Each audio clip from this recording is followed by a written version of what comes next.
What a time. What a time to be alive. What a time to be alive. Wow. You know, I love this for us. We'll have the same advantage. Yeah, we'll have the same advantages to have like WNBA hoes and like just people that are like, you know what I mean? Like all the things, you know?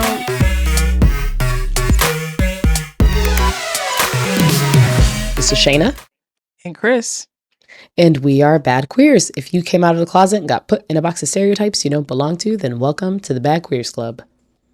All right, y'all. This week in Queer Urban Dictionary, I have 1715. This was quite an auntie odyssey for me. Because I'm like, what is 1715? Yeah, it is.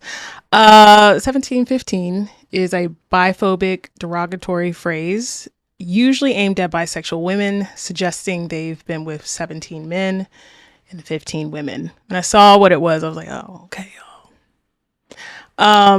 It's used to reduce bisexuality to numbers, promiscuity, and stereotype rather than treating it as a valid identity. It can also be applied to bisexual men, but when I saw it, it was used against a bi woman. So 1715, this is certainly a Gen Z creation. This is not a millennial. I know, because millennials were like 50-50, and then we learned that it was a spectrum. Mm-hmm. So yeah, definitely not us. And they went another direction. Yeah. they said we're going to do some research. 50-50 became problematic, obviously, as we learned more. It's like, oh, it's not really 50-50. Even though at the time, that was so progressive. Like, no, guys, they have like men and women, you guys. Like, it made sense at the time and quickly aged out in a couple of years. But 1715 is awful, you guys. It's very bad. I was like I did Gen Z's sniggle a little bit because I was just like, y'all, yeah. Sniggle. I was just like, what? Like, y'all, because like what? Some insults is like, all right, guys. Like, that was actually it's a tad bit funny if y'all weren't crazy in real life. So, and y'all are extremely biphobic. So y'all don't no good. No bueno with this. This is a derogatory phrase. I'll be out here calling people 1715s. Although I did see an embrace of 1715s because some mask women were saying that 1715s have the best sex, which, you know, we'll leave it to another day to discuss. We've already been able to identify who the 1715s are. Is hilarious. So, okay. Yeah. What you got? My Queer Urban Dictionary word of the week is HIV phobia. HIV phobia is the irrational fear or hatred of persons living with HIV and AIDS. So my sentence is that the social stigma surrounding the virus often fuels a form of HIV phobia that causes irrational discrimination against people living with AIDS and can also cause a fear of contracting HIV and AIDS as well. There's a whole deep dive that I could have gone into on this, and I was like, no, we're not gonna do all of that in terms of how people go to the doctor to get certain tests done and they won't believe the doctor, and so they'll automatically think that they have it. Whole thing. So if you want to deep dive on that, just go on there and Google some HIV phobia and see what you find. It's a lot of stuff. A couple decades of it. A couple decades into that. So every time we take a break, let's truly each time we take from a break, real episode, all we wanted to do was talk about Love Is Blind for a moment. That's all we wanted to do. We just wanted to talk about Love Is Blind. K-pop Demon Hunters. Yes. Coming soon. You'll see we're guests on some Friends episode to talk solely about K-pop Demon Hunters. And I think we did a solid job, solid recap for all of you and the coding behind it. So we had a great time, but there's a lot of news that's coming out. So let's go ahead and praise, pray tell. Our first category is the International Olympic Committee states that all female athletes must undergo a sex test in order to compete in women's categories. So the International Olympic Committee, or the IOC, announced that there was a trans ban on March 26, sharing that eligibility for female sporting events will be determined by one-time gene screening sex tests. The committee said the new policy will ensure fairness and protect safety, particularly in contact sports. Under the new policy, any athlete found to have the SRY gene, which is found in Y chromosomes, will be deemed not, quote unquote, biologically female, and therefore ineligible to compete in the women's categories. The eligibility criteria will also apply to intersex athletes that have gone through male puberty. A person who has been critiqued for this a lot is Caster Semenya because of her high levels of testosterone. She criticized the IOC president, Kirsty Coventry, who's from Zimbabwe, stating, for me, personally, for her being a woman from Africa, knowing how African women or women in the global south are affected by that, of course it causes harm. The new eligibility criteria will come into effect for the 2028 Olympic Games in LA. Now, this eligibility criteria has been used before, between the 1968 and 1996 Olympics. However, it was abandoned by the IOC following pressure from the scientific community, which questioned its effectiveness. Semenya continued to state it was a failure, that's why it was dropped. For you, as a woman, why will you be tested to prove that you fit? You know, it's like now we need to prove that we are worthy as women to take part in sports. That's disrespect for women. Reintroducing genetic screening is not progress, it's walking backwards. That is just exclusion with a new name. I got that from Pink News. And there was a continued, if you follow Coach Jackie, who covers sports, she does great breakdowns, but she found the guy that found the SRY gene. And he wrote an article that literally in the article said that the SRY test should not be used as a genetic test for women in sports. Like very specifically says that in an article that he wrote. He basically stated that the simple part is that biology is not clear and this one gene is not the only thing that classifies women as women.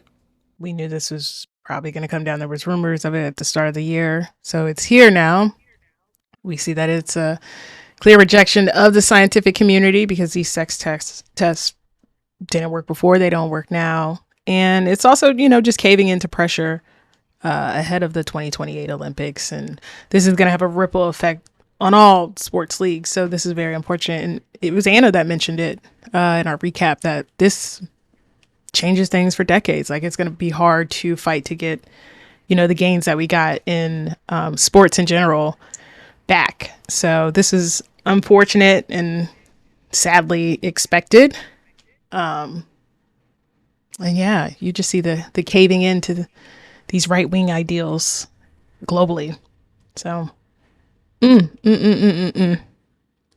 This next one is also expected today, Trans Day of Visibility. The Supreme Court ruled against conversion therapy ban in an 8-1 decision. So that's our next category is. Colorado had a conversion therapy ban.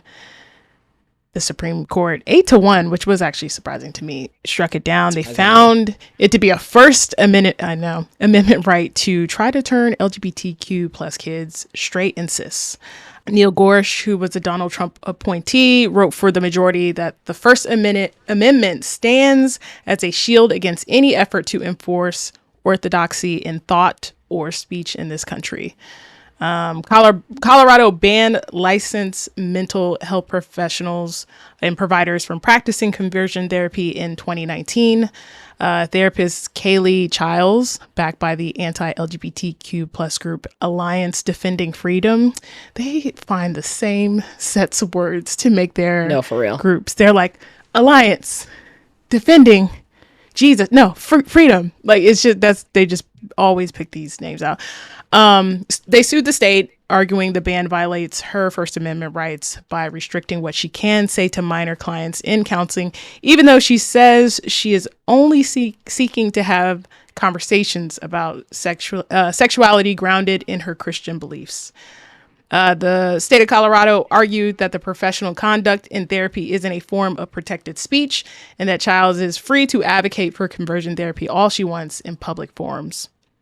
Justice Ketanji Brown Jackson was the only justice to dissent, arguing that the court was interfering with the state's rights to regulate medical care. The court's two other Democratic appointees, Justices Kagan and Sotomayor, issued a concurring opinion that argued that allowing Colorado's conversion therapy ban could greenlight red states' ban on therapy that affirms people's LGBTQ plus identities. Kagan wrote, "It doesn't matter what the state's preferred side is." And this is from LGBTQ Nation. I did see LGBTQ Nation, their March issue has been on conversion therapy. And there is this belief out here that like the bans actually didn't work anyways. Like they were able to circumvent the bans. So though obviously a ban helps because it lowers the quality of that service you could, advertise and do in these red states. And you're going to start to see these they're not even going to call it conversion therapy, but you're going to start to see these therapies that have been disputed pop up everywhere. But they were getting around it, even with the bans in a lot of states, because they just hide it behind, their Christian beliefs or their religious stuff. So sad day. This was also expected, this ruling, just because of how the court has a conservative majority. But we are here, and that is a ruling. And they did it on T-Dub, which seems like it's on purpose. So very much so. All right. Well, let's get to some stuff that's not so hot, heavy. Mess? Yeah. Well, this is hot and heavy, but in the sexual way. So let's get into a little love and basketball over here in the WNBA. I mean, we can. Should I mention the MNBA mess first, and then we can pivot to the stuff? Which one do we want to? Do we want to sandwich it? We're in. Should we do story, men's, and then let's story? do men's first because we're leaving bullshit and mess, and then we'll go to the fun stuff. The love and basketball. So this is real. Less serious bullshit that's happening, but a category is we're not really going to talk about the MNBA much, but when we do, it's because they're over here being messy. And recently, the Chicago Bulls released Jaden Ivey after he went on IG Live and called the LGBTQ plus community unrighteous. Yes, no, exactly. We are doing this to share with you so that you can pay attention to the fuckery that people have. And also this kind of aligns because didn't this man go to Notre Dame? So if his mom is the Notre Dame head coach for the women's team, which is the most interesting part of all this. So I'm like, does that tie into the Olivia Miles stuff?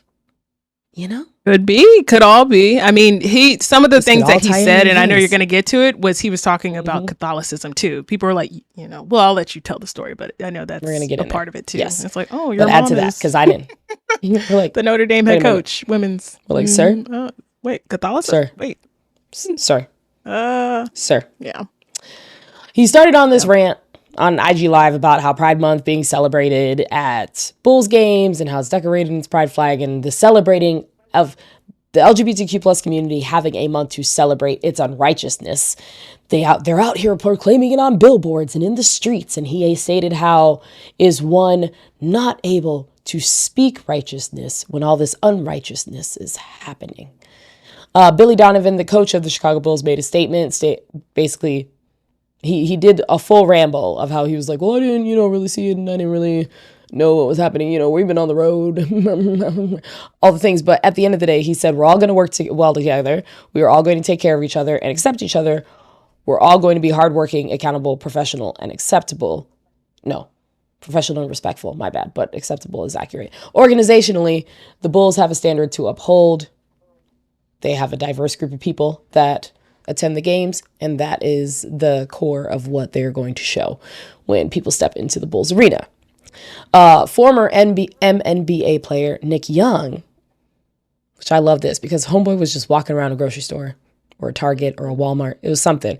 And he basically took to live to say, my guy, if you ever wanted to get back in the MNBA, your best bet now is just to admit that you're gay.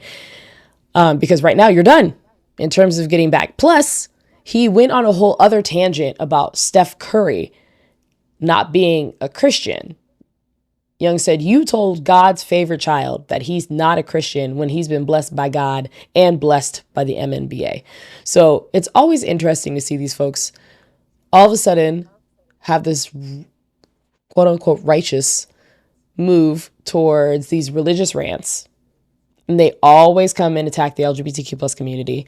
And for another community that has a month where we celebrate being Black, being upset at another identity for being having a month where they get to celebrate just who they love is always an ironic piece to these religious rants that they go on. Yeah. He also, what he said about Catholicism, he called it a false religion that does not lead to salvation in Jesus Christ. Since he's been released, there's been stories about how he would ask members of the team and media around, like, have they been saved? Are they saving themselves for marriage and not fornicating? Where it's like, bruh, I just want to put the ice pack on. Like, like the thing is, the people, of course, MAGA's taking this, and a lot of other athletes that are homophobic are taking this, that he got released for being anti-LGBTQ. It's not. He said a lot of shit that everybody would get fired for if they did that, like at their job or outside of their job. So it's very interesting that the right is taking this, and they said that this is Christian discrimination, which is they just live to be fake discriminated against. But yeah, wonder what his mom does have to say. This is, I mean, Notre Dame is Catholic, and the student body is like, we approximately just lost 80% Catholic. So yeah, and they just lost. You're right. And they just lost. She's like, not you disappointing me after I just lost too, sir. It's not a good look. It's not a good look. She's been there since 2020. So if ever a time they might be like, I mean, she'd get a job in a heartbeat. She still would, because Notre Dame's a winner. But yeah, that's not not the best position she's in now, unless he learned it from her. Like, nobody. We'll see what happens in these next couple of days. I will say he clearly has something going on with him mental health wise. Like, there's some sort of psychosis also going on with this. So we'll see how this develops, because this is day 2 of this. But yeah, it's already gotten the internet and the world in a tizzy, because you have people that jumped out immediately and was like, he's being persecuted because he's speaking against queer people. And it's like, no. He said a lot of things to get fired, and should be, and is also going through an episode of something. Like, something is wrong with him. So it's not even like I laughed at that Nick Young thing, but I was like, no, something's wrong with him, like, for real. But hope he gets help. And I'm tired of these fake Christians, starting with us, always with queer people. Like, it's just like, as soon as you find God, you get right to it with us. So that's the pipeline. All right, let's go to fun shit. Like, this is fun shit. It's time. So we're just going to talk about the gay shit with the WNBA. Yes. So let's go to our final category. We're going to talk love and basketball and the March Madness tournament. So let's start with love and basketball. We've had a joyous time on the internet over the last week or two, scouting out. You were the first one to break it to me, texting me with the night before. I love that. I guess look it was last Tuesday. Breaking news. Yep. Yeah, you did. I was like, oh. Over here. Breaking news. How about that? On that. So there's speculation and lots of confirmation in the meantime that Jackie Young and Dejanay Carrington are seeing each other. This all started with 2 social media posts that happened, one on an Instagram story and one on Snapchat. Both Dejanay and Jackie posted the same view. Dejanay posted this with a bunch of arrows that show like greater than anything else. And Jackie posted just a little white heart with hers. So everybody, because the lesbians are the top researchers of all time, was like, oh my God, Jackie and Dejanay are dating. They are together. Like immediately putting that together across platforms. Like, oh my God. Like, same view. Like, it wasn't hard with the view, but it's so funny.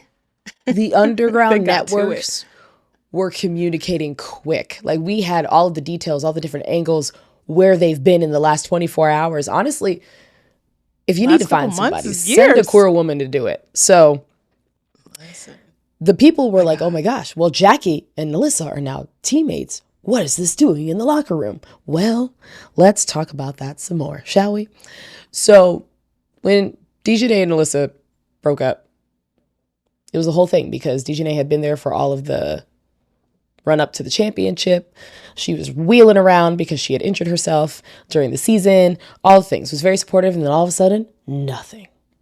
Nothing was posted. Nothing was shared. We didn't see any updates. We didn't see any more celebrations. What's going on? The people quickly figured out that NaLyssa and DiJonai had broken up. Apparently, there's some infidelity. Okay? This is very important because apparently NaLyssa hasn't, and this is allegedly, I could be getting this part wrong. Forgive me if I get any of the details wrong. You know we don't be doing a lot of gossip over here, but I'm going to do my best. So, apparently, this is the first time that NaLyssa has cheated. And it's only great that all of this happened. So, NaLyssa moves over to the Aces. Jackie Young on the Aces. But NaLyssa has also had a thing with Deja Kelly and also allegedly with their rookie that was on the Aces as well. We have the least amount of details for the rookie on the Aces details. But Deja Kelly is an important part of this because Jackie Young and Deja Kelly used to be a thing. But Deja Kelly has been out here breaking up house and home for a minute because she used to date one of the star players on University of North Carolina's basketball team, men. She used to date one of the men on that team. But apparently, right before their final game, one of the guys on the team found out that she had also been with the other guy. And it actually broke up the locker room and caused like the UNC team to internally blow up. And that was kind of why they lost that. So Deja Kelly has a history of breaking up house and home because now apparently her and NaLyssa are together. Apparently Jackie showed up to wherever NaLyssa and Deja were and had words, lots of words. Because you know Jackie doesn't say words. Jackie just be out here chilling. But it was funny when I texted Kris because I said, hey, over the summer, remember when they were doing their team bonding stuff? And I think this was before NaLyssa had joined the team. They did a whole thing where it was like, show up, like dressed like your type.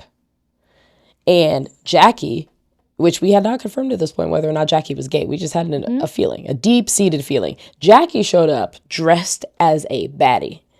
Somebody on the internet found DiJonai, a photo of DiJonai in a very similar outfit in very recent amount of time. So we were like, have the signs been here the whole time? Has Jackie just been biding her time? Is this payback because NaLyssa is over here getting with Deja? So Jackie was like, whatever, I'm going to get your girl then. Yeah. And then recently for the Elite Eight, I was going to say also the Unrivaled season 1, they were Jackie and DiJonai were on the same team, which people also were like, oh, you know, spending all that time in Miami together. Yes. And NaLyssa purposely went to play for AU Pro. So they weren't over here. Yeah. Yes. That's an important detail as well. But also during the NCAA Women's Basketball March Madness tournament, Jackie and DiJonai were at the game together. The people spotted them sitting right on next to each other, watching Notre Dame. School that Jackie like, well, you know. Also, that 17-15 came up because when I was looking into all this and going down the wormhole, apparently back in December, NaLyssa was crashing out on Twitter or something and was liking hate comments about DiJonai.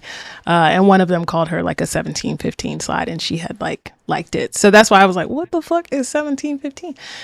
And there it was. So yeah, we had asked about, I mean, it was, we kind of knew they had broken up because it was a hard ending. Like it was like the championship. And they've both put on and then just social media that they were like, nah. Yeah, DiJonai was putting it in interviews. What was the thing that we saw where she told DiJonai, I think told the joint page, the, you know, joint name page, like the Bennifer ass page, like get a new name, like rebrand, like it's never going to happen again. And I was like, oh, that's, but also very funny. Remember DiJonai's comments about like only liking NaLyssa and like that's, you know, when she was having a sexuality conversation with Angel Reese, where it's just like you forget and you got to give everybody space to explore. Like sometimes she might have really felt that in that moment.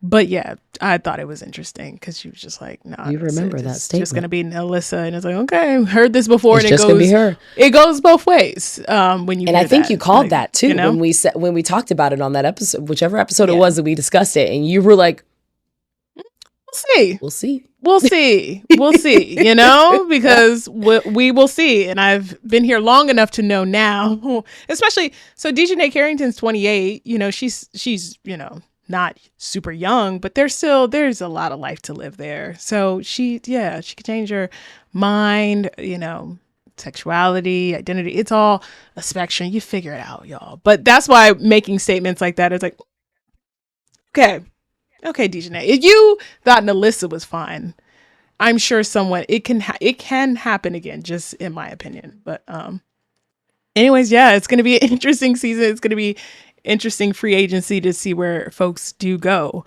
I saw the funniest shit I saw, because the jokes were obviously amazing, but I saw somebody basically saying like, y'all just got Asia some help and y'all out here fucking the help. And then there was like some soul food cousin face. Like, it's just that whole thing, just so fucking funny out there. I was like, yeah, that's pretty fucking funny. Like, God damn it, Jackie. Yep. Somebody had resurfaced the clip of, they were asking all the teammates like, who wouldn't, like, which teammate is the least likely you would recommend to date whoever, in your family. And the majority said Jackie, that they would not let their person date Jackie. So I hope all this works out.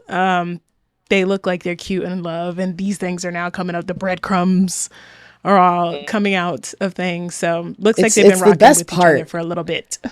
Mm-hmm. It's the best part of when we find out is doing the mystery search. It's like an escape room for the gays. That's what we're doing, is seeing whatever happened. But there was also an interview that happened recently that Nalissa did that somebody asked her, would you ever date anybody in the WNBA again? And she said, absolutely not. I need the next person to be anonymous, works a 9 to 5, is just all about me, less than 300 followers on their Instagram. That type of person is the type of person that Nalissa said that she is looking for. I was easily like, cheatable. Right. Highly cheatable, like just a nice, I could tuck her away because there's new money about to happen. So this is only gonna get, and I was thinking that as with the CBA and just the money, the influx of money, I was like, this is gonna change a lot of things in like just culture. Because like, listen, that WNBA thing, that WNBA All-Star Weekend is gonna start to look like NBA All-Star Weekend used to look, where the baddies are absolutely going to be out there. There's money, listen, the whole thing. So flued out, and we've talked about that before, where it was like, we're not flying. The women aren't flying people out because they couldn't, and now they couldn't. Now people about to be flued out. Yeah. People about to be making millions. Yeah, what a time! What a time to be alive! What a time to be alive. Wow. I love this for us. We'll have the same advantage. Yeah, we'll have the same advantages to have like WNBA hoes and like just people that are like, you know what I mean? Like all the things, But with better journalism on we deserve that in sports. Because people don't watch it. Yeah.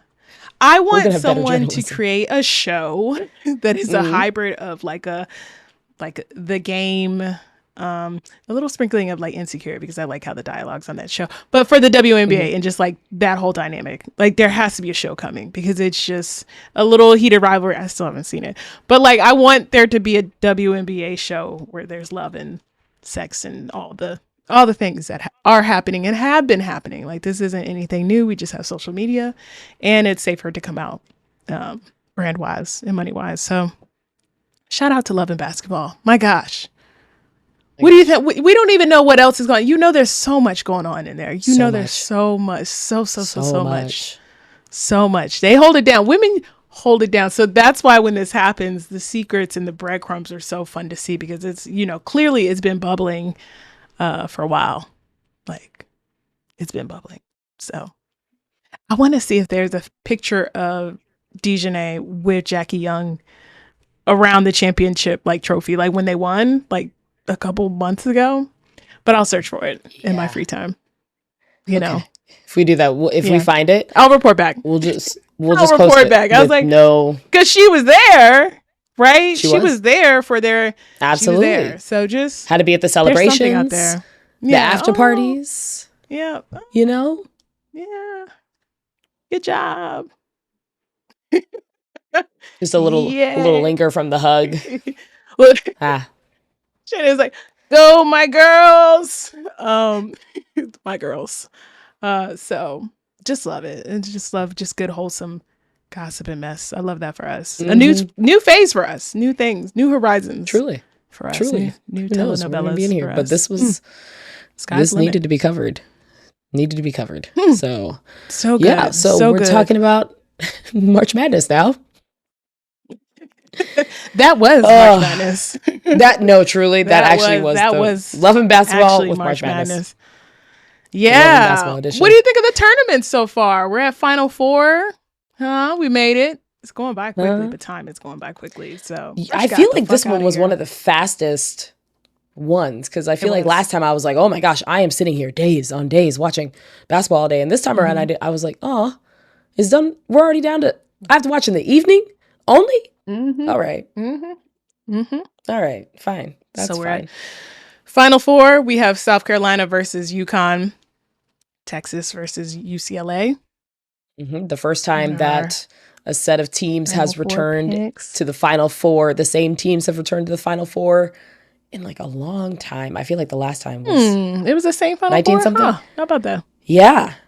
So returned. We got the same people, and this is going to be exciting. I feel like the South Carolina UConn game is going to feel like a final. Texas is doing the work. I did have some slight hesitations because Texas leans on only a couple people. Like anytime I look at the teams that don't have a full team breakdown, like South Carolina always has a full team plus bench ready to go. Yes. UConn always has full team plus bench ready to go. And so I actually didn't think that a Texas would make it this far because they lean on their two key people.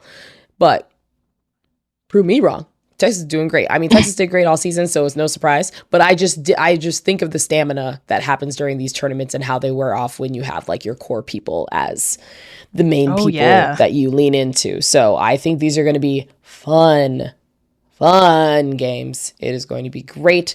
I have loved that one in the last games that Raven Johnson got basically the MVP. Of that, it was the MOP that tournament. Yeah, it's like most valuable player. I think it's MVP, but with an O. It's like something most valuable. It's not of the tournament because it's just that phase of the tournament, right? Yeah. Anyways, Raven Johnson, outstanding player. Raven Johnson did it. The tournament so far. Outstanding player, most outstanding player. There it is. That's what it is. Okay. Most outstanding player. And so Raven got it. She was so shocked. It was great. I love the whole story with her and her bestie being able to reunite to play for the game. I love how Dawn was able to pull on a freshman to help dominate for the game. I'm just like, girl, the bench is so deep every time. And they're just ready to deliver every time. I also love the story with Sarah Graves over at Texas and how she has basically been what they're calling the personality hire over the last 4 years. She has hardly ever started, but she's always there, always great vibes. And then she comes out, does something crazy, and gives us a show for 2 minutes, and then heads off. And I'm like, you know what? I love that for you, girl. You've worked all these years. I was like, this is going to set you up for great success post college basketball for you. I can already see it. Yeah. Great success. A lot of opportunities. Yeah. So as you mentioned, the SC UConn winner to me will be the winner in my one bracket that I filled out. I did my cousin Chelsea's pool. I had UConn winning. But yeah, whoever wins that game is probably going to win. Both of them are playing the best basketball, but I did pick UConn. I do think UConn has it. They're just deeper and experienced and would be defending their championship. So yes, they would. I'm going UConn. Yes, they would. And that's fair. Yeah. So I filled out 2 brackets. I host one and then I joined another one. I have my main bracket, which was through my recruiting scouting lens, which has been doing great. Almost all of the different countdowns all the way up until this Final Four, I've been at like 96% accuracy, which has been awesome. Now I'm down to like 70 something because I thought LSU was going to go a bit further. That Duke shot. What a way to lose. Like swish through the net for me if I'm going to lose. Don't. Okay. Like, it in. Because watching that live was just so crazy. I was like, oh my God. Like that's such a heartbreaking way to win. Like again, just swish through. Like I don't. and in, because it looked like it was about to roll off. It was honestly agony of defeat versus just, whatever grips of victory. My God, what a shot. Well, wow. That's the shot that rang through the whole tournament, in my opinion. It did. That is the one. LSU did put up a valiant effort to get back, but Jesus. Yeah. What a I just didn't feel like LSU had it together as much this season, but I did think that they were going to make it at least one step further. I think I had them losing going into that next round. That would have been, and I was like, oh yeah, like y'all probably make it this far, but seems like y'all haven't been pulling it together with that. So, but yeah, my one bracket, I have UConn winning. So that's my recruiting, scouting. I did all of the work. I got to take my heart out of South Carolina type thing. And then my chaotic bracket where I was like, what if this and this and this and this and this and this happened? These could all happen. And I put South Carolina as the winners. So like we said, it's either going to be one of these two that are going to win. Realistically, I think it's going to be UConn. They just have such a solid, dominant squad that has been very consistent. They're still undefeated. So, or did they lose one? No, they're undefeated this season, right? I think they're undefeated. They're like 56 or something straight. Something crazy, as they normally do. Is UConn undefeated? Yes. They are still undefeated. So I'm like, you come into the season being undefeated. Yeah. These are the things. Yeah, so. It could go either way. I'm hoping for a great game. These, the Sweet 16 and the Elite A games haven't been as competitive as they could be, but I think certainly UConn SC is going to be, that's going to be who's going to win this championship, because that's who. But then you got to after that survive as a team and pull it together. And you're right in terms of conditioning. And why those two teams in particular are more poised to go all the way, because they do have a deeper bench, both of them. So it's just who's recruiting and strength and conditioning is going to win out. So yeah, we will see. Well, by the time you hear this, you actually know. So yeah, you will know. So we'll see. You'll see if we were right or wrong, is what it could be. Yeah, because watch Texas pull it off. And can, yeah. I feel like the only team that's not gonna win this is UCLA. UCLA is not. That's why I guess I'm like, UCLA is not winning this. They're not. They will not. Act of God aside, they're not. They're not going to. Yeah, that's my thought. That's my thought. Yeah.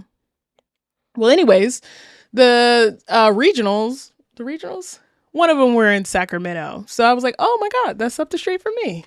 So I was able to go Saturday and yesterday, since we're recording on Tuesday now, to the Sweet 16 game to see South Carolina play. And then I got to see UVA play TCU. So both games. And there's no better crowd than a women's basketball crowd, but especially college. So that was fun. That was my first time going to Golden One Arena in Sacramento, home of the Kings. But I want to shout out Kamora Johnson from UVA, VA's own. She had a hell of a game and a hell of a tournament.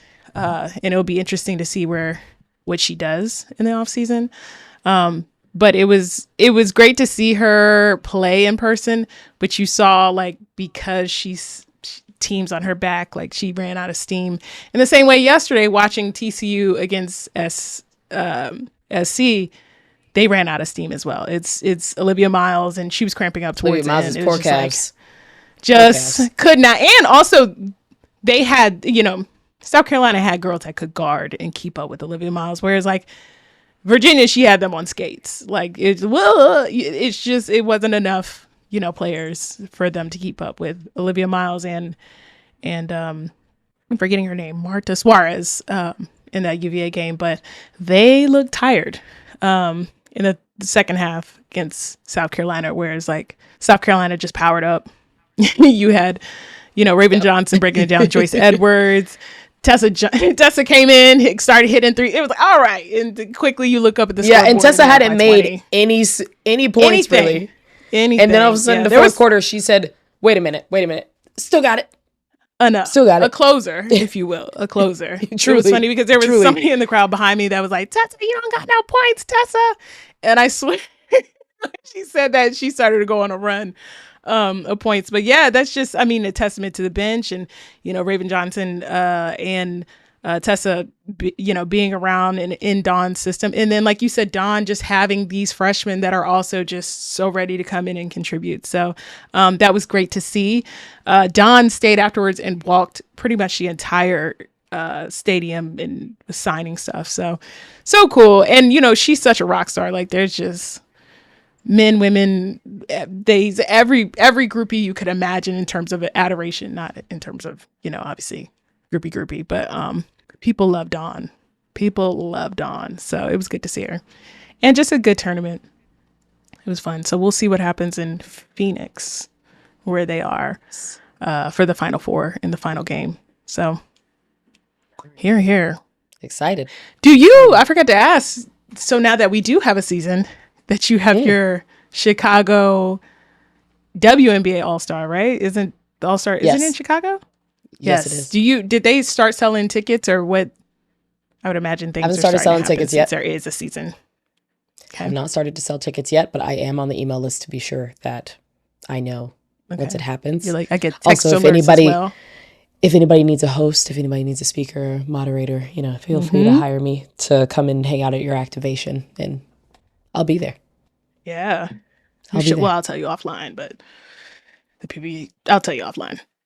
Yes. All right. Well, we have gotten to the end of those categories. We will have an Am I a Bad Queer Advice segment this week, where we give you goodish advice for your questions and your dilemmas.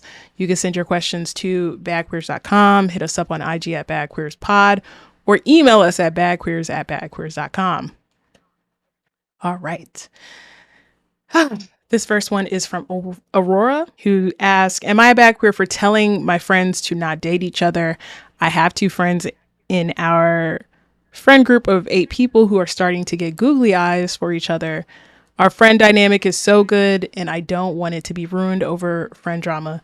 Yes, I could potentially be happy for them, but I am being fully selfish here and recognize that. How do I say that kindly, Aurora? Well, you could say it, Aurora. You could say it kindly. You could say, just go ahead. You can say whatever you want, Aurora, and say it nicely. Like, you can say it. Absolutely express your opinion, but you're not going to stop anything that's set in motion. You could give them all of the consequences that can happen. You could do all that. And maybe in some sort of way, it's going to make you feel better saying it. However, the biggest part of giving advice is being okay that nobody takes action on it, listens to it. They might be like, okay, girl, thanks for looking out, and still do it. So I don't think you're a bad queer for not wanting them to date each other. There is very clearly an inherent danger in that for your friend group survival. But you also can't stop that. So, and I think you know that. So get that off your chest. But good luck with them listening to that. You can say they won't. Because they won't. You know how this goes. Yeah. I think that is, you hit it on the head, friend. I think that's the hardest truth that folks don't understand is when the heart wants what the heart wants. Even with outside voices, even if it is actually the worst idea of all ideas, those people have to come to that conclusion on their own. And it is honestly y'all's choice if you're gonna make it or if you're gonna break it. You can only be over control of your friendship. So if they start dating, I wouldn't be the person that's like, I'm not gonna be friends with you because y'all started dating. Right. I would more so just pay attention, ask them to communicate, set some boundaries around, what y'all talk about, what you don't talk about, just to respect the boundaries of the relationship. Because if one of them starts coming in and being like, this person is the worst, then you're going to set the friend group apart and do the thing. So I think if y'all just communicate, if things go well, great.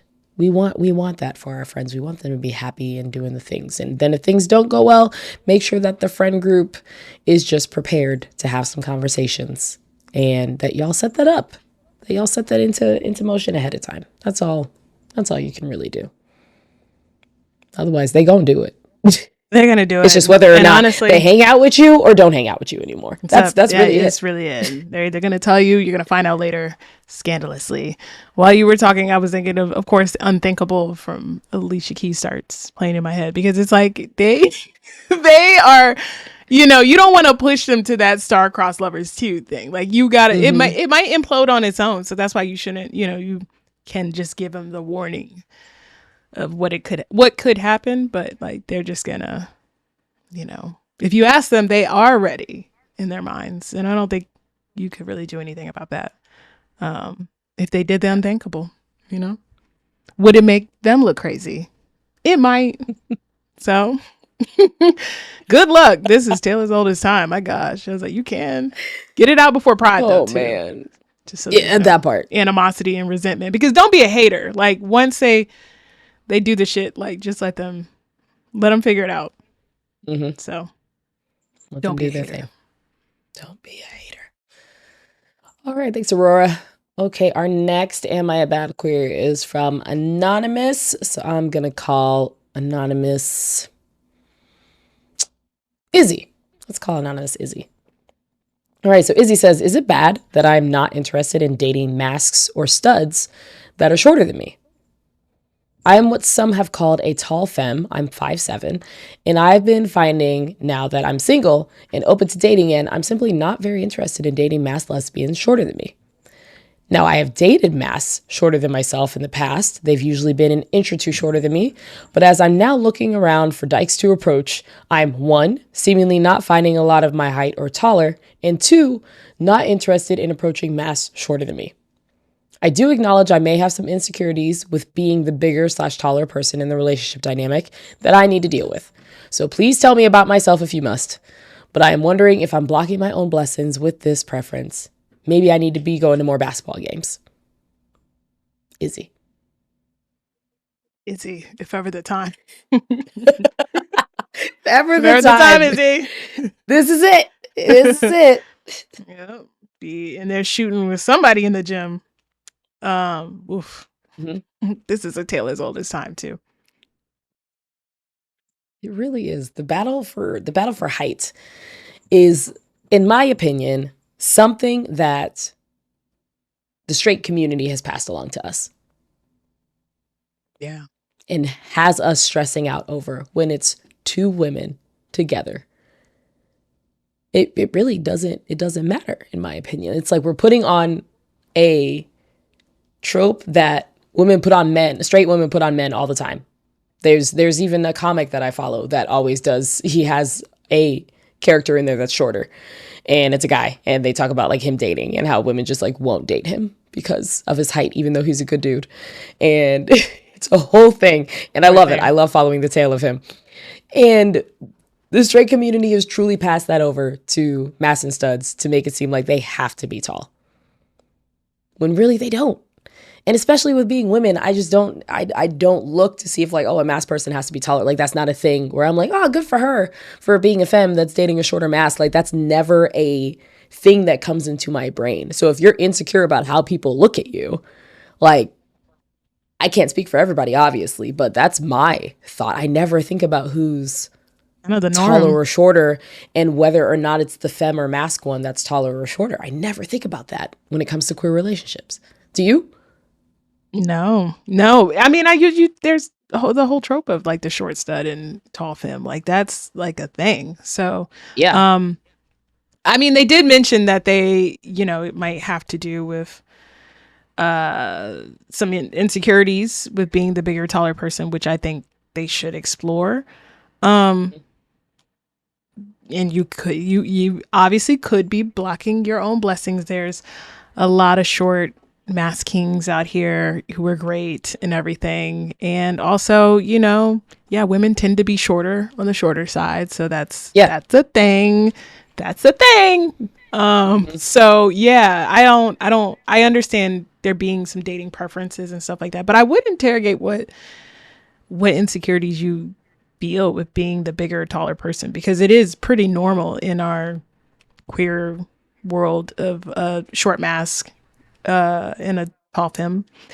So yeah, I don't, But I know people have preferences. Like that's what Batty Galore got in kind of fake trouble for. But, you know, people do have specific preferences. You're right that it still has a chokehold on the straight community in terms of like wanting a tall guy and all that. So, yeah, a lot of that is probably societal and a lot of things you should probably interrogate. And you could go to more basketball games, but you are going to be one of many now. So good luck with that. Yes. You know, so I will say that you are blocking your blessing with this because there are some great shorter mask women out there that you are just literally overlooking, and probably because you're taller, but also overlooking like figuratively. So look down sometimes. You know, you gotta look down. Sometimes you have to look down, you know, and you never know. You have to look down to look up. Okay? Yeah, there you go. Sometimes you got to look down to look up. And that's all. And that's all. And there's no better way to end that. Just, you know, yeah, good luck. Or basketball. But that we told you about the set of problems that could also present. Yeah. Well, good luck. Right on the float with the next person, you know, so you never know what championship float and who you might be next to. So hope that helps. Yeah. Well, that was it for this week's Am I a Bad Queer? You can send your questions to badqueers.com. Hit us up on IG at badqueerspod or email us at badqueers@badqueers.com. What type of bad queers will we be if we didn't have unpopular queer opinions? We are going to carry over our bad queer opinions to our earlier discussion that we had on Patreon. If you followed us on Patreon, you would know that we had this whole discussion. So you should go and support us on Patreon. But let me tell you that we got to talk about some Black celebrities. So we're going to take over this bad queer opinion section to talk about what some of these folks are doing on Beyonce's internet. This is out of control. Including her husband, honestly, but he's not going to be in this particular we're talking about. But Black celebrities coming out of the, and kind of, we know. I'm not naive to it. Not naive. Black celebrities coming out of the Republican closet. You know, Lizzo did put out a video like within the last year that said a lot of your faves.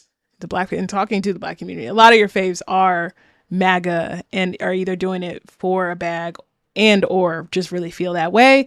We are starting to see more of this. But this one with Chili, which we talked about this because I feel like a couple years ago she got caught liking something that was like either MAGA or conservative, but I did know in my head that something was off about Chili and like her beliefs and values. Like she's put things out over the last couple of years as like, this isn't surprising. But what happened was, so TLC, Salt and Pepper, In Vogue were at the iHeartRadio Music Awards last week, and they performed a medley of their hits. The next day, the group announced they were going on tour together, which it's an iconic tour. It's literally called Iconic.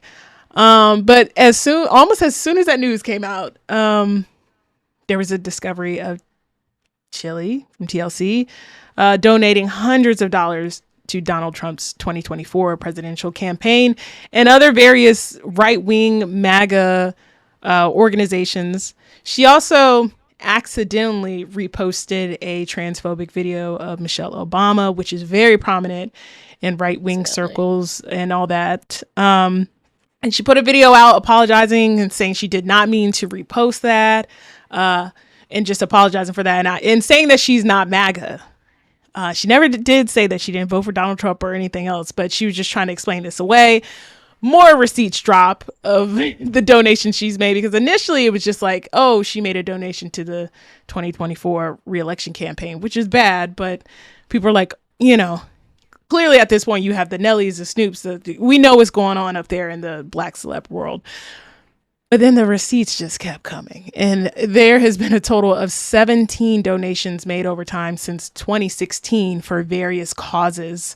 My God, a lot of things. Never Surrender Inc., Trump National Committee, like all of these right-wing you know, political action committees and stuff like that. So it was not adding up.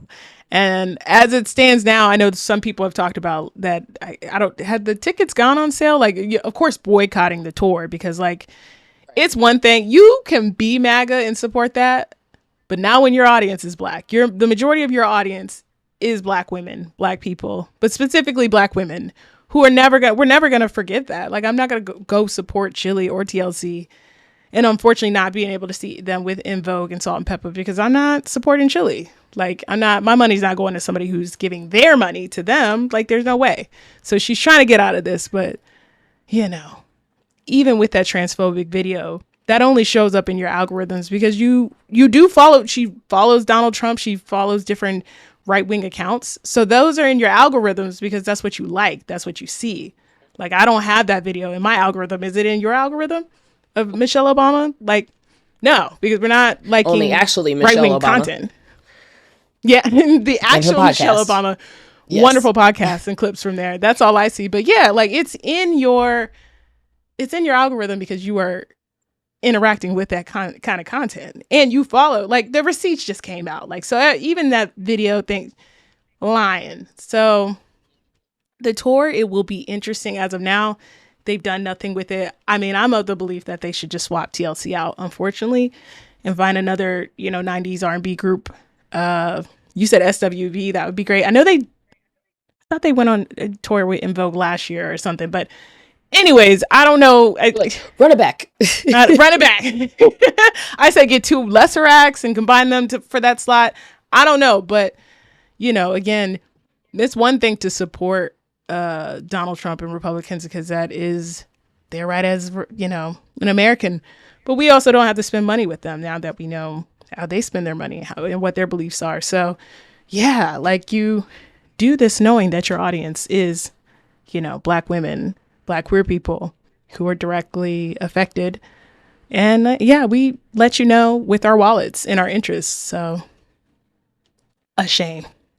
And T-Boz says she is not affiliated. We did look that up in the pre-show on Patreon. T-Boz has fully... Please, T-Boz, please don't. Leave me out of it. And I feel so bad, but it just is how it goes. It's how it goes. Like, it's just, can't support it. Can't support it. What did you think when you saw all this Chili news? So initially it didn't seem that bad. People were like, oh, she's only donated $900. Don't piss me off on a Thursday with this news, things like that. And I said, okay, maybe it was the early on. My first thought was maybe it was the early on promises because there was way more black people bought on to the earlier promises than there were to the more recent promises. And so I was like, what if it's that? What if she was into that? Then she came out to say, well, I was donating because I thought I was supporting veterans and human trafficking survivors. And I said, okay, girl. But at the same time, well, I know other celebrities have done way worse. Should I be concerned about this? Then everything else started coming out, and I said, wow, we're going to be concerned now. We're going to be concerned. Because what? Because when we were thinking about the $900, I was like, there are celebrities who have truly bankrolled Trump's election campaign. And what is $900? Sure, maybe this isn't something that we fully stress about. But then the more that starts to come out and the more that rolls out, I'm like, girl, you're not that naive. I know that you have people having to look at your money. I know that. What? And it was even funnier when folks were like, a lot of this happened before she started dating that white man.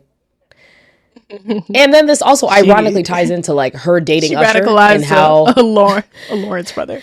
Right, and how like Usher is in hot water over his thing. So I feel like that tying into them dating previously and stuff. I'm like, wow, this just tells a whole layer of story. But I'm just like, girl, you cannot. What? No. Yeah. We have rocked with you for too long for you to be sitting here doing this, and you've seen what this looks like. So wild behavior. Yeah. 17 donations. God damn. And we got Gloria Gaynor out of here too for her donations and everything. And did. We talked about that on here. So like, that's the thing. It's just like, if you know your audience is black women, queer people, black queer people, I mean, at your own risk, go ahead and support this administration being on the wrong side of history. But like, you're going to find out very quickly. And I saw somebody talking about it online. The difference, because they were like, why is like a Chile getting in? Of course, the Kris Michelle, they always bring up Kris Michelle. Why, when it's MAGA women, they get treated harshly. And some of it has to do with, of course, like what level of act they are. Because like, try as you might with Nicki Minaj, a lot of her barbs didn't leave. They're just like, oh, this is the master we serve now, right? And she's still a little bit more legendary than both of them, I would say. Yeah, I mean, well, not more than Chile, probably the same level. But anyways, relevance is a little bit different, you know, with Gloria Gaynor and Chile and Kris Michelle. But Black men also aren't as... They vote Democrat by a majority, but they aren't as loyal as we are. Like they're still gonna be like, oh, but Nelly, and justify it with something and all that. Like, we don't play. Like, I don't want to see nothing Chile and all that. Like, and again, Chile had already put out some breadcrumbs before, so this wasn't so surprising. But like, I don't want to support anybody who supports MAGA or conservatives, especially now. This isn't like 90s Republicans. Like, this is disgusting. So, you know, we're just like more not about that. So it does kind of happen harshly because we don't really, there's no black and white with it for us. It's just like, okay, Kris Michelle, you sung the national anthem at Trump's inauguration. We're not going to fuck with you, and still don't. Like, we're just more loyal in that respect. So that's just kind of how it goes. So we'll see with TLC, you know. It sucks for T-Boz. It's like being on the Cosby Show and having your residuals like fucked up because of Bill Cosby, you know, where it's like, damn, I'm sorry, but, you know, kind of is what it is. So, and other celebs coming out of the Republican closet, one of these people have been firmly out, like head tattoo out. The other one dancing around, also not surprising, but Nick Cannon and Amber Rose had an interview together in a car. Shana, you were like, why are they together? And I was like, it's Nick Cannon and Amber Rose. Like, that was the clearest reason that you could have said. I'm like, what are they doing together? You're like, it's Nick Cannon and Amber Rose. And I said, you know, you're right. I don't even. Yeah, you're right. Yeah, no context. And when I saw the clips and the stuff coming out about it, and saw that it was an interview with them together, part of me was just like, okay, first off, they both are clout chasers and do things and say things to get the internet going, but they also, both of them kind of believe their shit, which is unfortunate. But this little blurb here, Nick Cannon saying that the Democrats are the party of the KKK, and saying that people don't know that the Republicans are the party that freed the slaves, is like propaganda from 2015 to 2016 that has been debunked. But like, they're like, oh yeah, like, so they're just both like going back and forth. Amber Rose is obviously more open about her loving MAGA and stuff like that, so she was agreeing with Nick and was saying like, the Democratic Party harms black people and blah blah blah. It was like a interview sponsored by the Daily Wire or one of these right-wing things. Like, it's just like them in a Jeep driving around, I don't know, California, LA, and just talking about basically Democrats being bad, amongst other things.